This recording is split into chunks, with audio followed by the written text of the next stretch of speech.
This is a Tom Clancy game, so you kind of learn to expect from these games is not much of a story. At least not one that most people actually give a shit about. Of course, the Russians are the bad guys. They are attacking people with missiles and nukes and all this crazy other shit, and we gotta stop them because we're America. It's a generic story that fits all the other Tom Clancy games so well, and there's nothing really to talk about. The dialogue between some of the characters on the team, though, can be funny. If they did it on purpose, props to them. But the way they communicate is just like too good. It's like, I see the contact, and the other guy's like, where is he? And then the other guy goes, on the roof. And he's like, what is he doing? Standing there? I mean, it's just funny because they're just so serious about it. I don't know if they did it on purpose or not, but it cracks me up anyway. Story's plot is meh, same old shit that you've seen a billion times, though you do get to visit a lot of different places on these different missions, and that makes it actually extremely enjoyable not to be set in the same corridors over and over again. I'll get more into the gameplay section about the campaign, but the actual plot, very generic, and I'm sure most people won't even give a shit about it and just focus on the gameplay. How many is it now? 4? 5? Nice sync.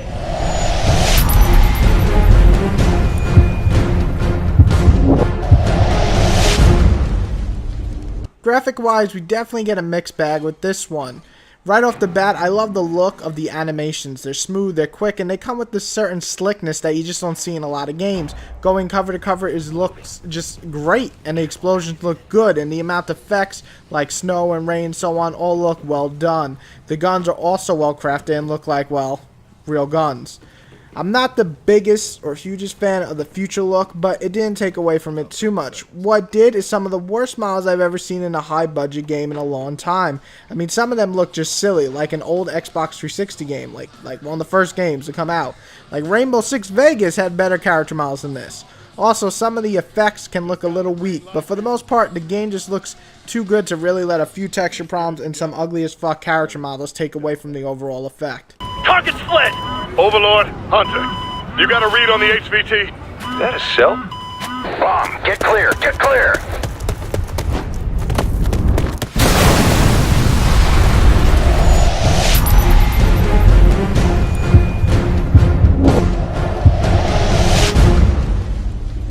Gameplay. See, as someone who's played all the Ghost Recon, this was the thing that was worrying the most. Just did, because I was never a huge fan of gameplay. Because gameplay-wise, Ghost Recon has always been that weirdo that kind of just hung out with the other action games. Wasn't quite sure if it should be more action-packed. It wasn't as action-packed as Rainbow Six, and not nearly as stealthy as Splinter Cell. It always felt like that odd mixture that just couldn't get it right.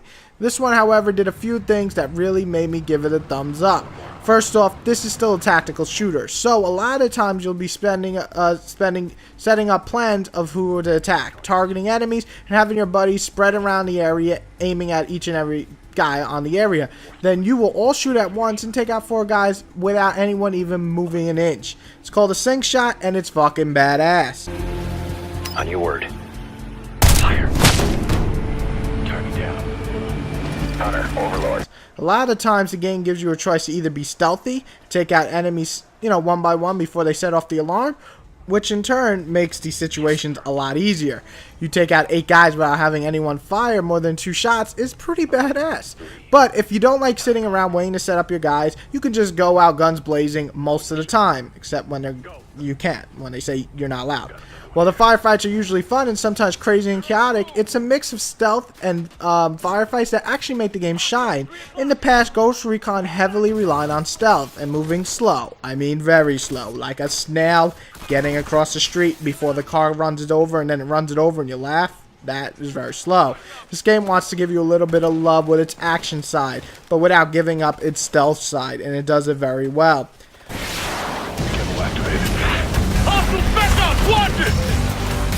Stay in formation, don't let them break. I wasn't in love with some of the sections of the game. Some had you sitting there wondering what the hell to do, and once you figured out what to do, sometimes you take out 4 guys and you're sure that other guy didn't see you behind that wall, but somehow that motherfucker could see through the wall. Don't know how, but he can. make you restart the whole section. If it was my own fault, then I wouldn't even be mad. But when the guy can spot you, even though everyone around him has gone down and he's hiding behind a wall like 80 feet away and somehow notice you, that's a gigantic big pile of bullshit. It didn't happen often, but it did happen once in a while, and it was annoying. The cover system is probably one of my favorite in recent histories. By standing still, you can go into this cameo blend type shit, basically the Predator. So not only in cover are you useful, but you go invisible almost. That's pretty awesome.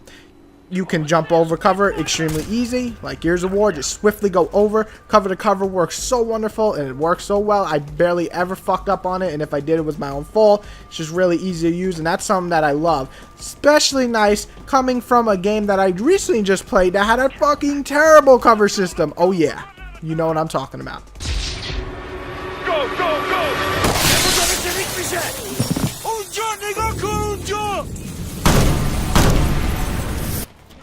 I dislike the fact the game actually had a few too many glitches though, especially for a big budgeted game.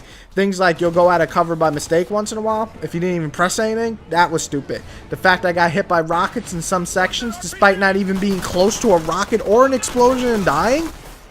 What? Or the fact that melee doesn't always want to go off? You know, little things like that are really annoying because it's a shame because I expect Ubisoft to come with a big budgeted game with not too many glitches, and this one had quite a few. The campaign is fun, and you get to explore a whole different situation every level you go to. It feels different, totally different, never feels the same. I like that. But let's talk about the multiplayer. Just like the single player, it's swift, fun, and fast, and easy to jump into, but it really shines when you're using teamwork with other players. I also love the gadget system. It's too much damn fun. Trying different classes also helps you, try and see what you're actually good with and what you're not too good with, and of course, leveling up each and every class gives you more replay value. With a solid amount of content multiplayer, I'm sure you'll be coming back to this game for quite some time. If the Ubisoft servers are actually up, that is.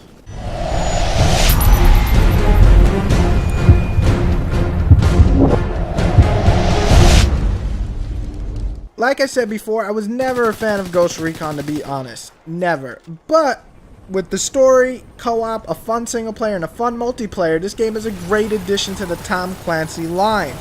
I didn't love a couple of levels in the single player, a few glitches, and a weak story can't stop this from being a fun title, and that's what we hope to see.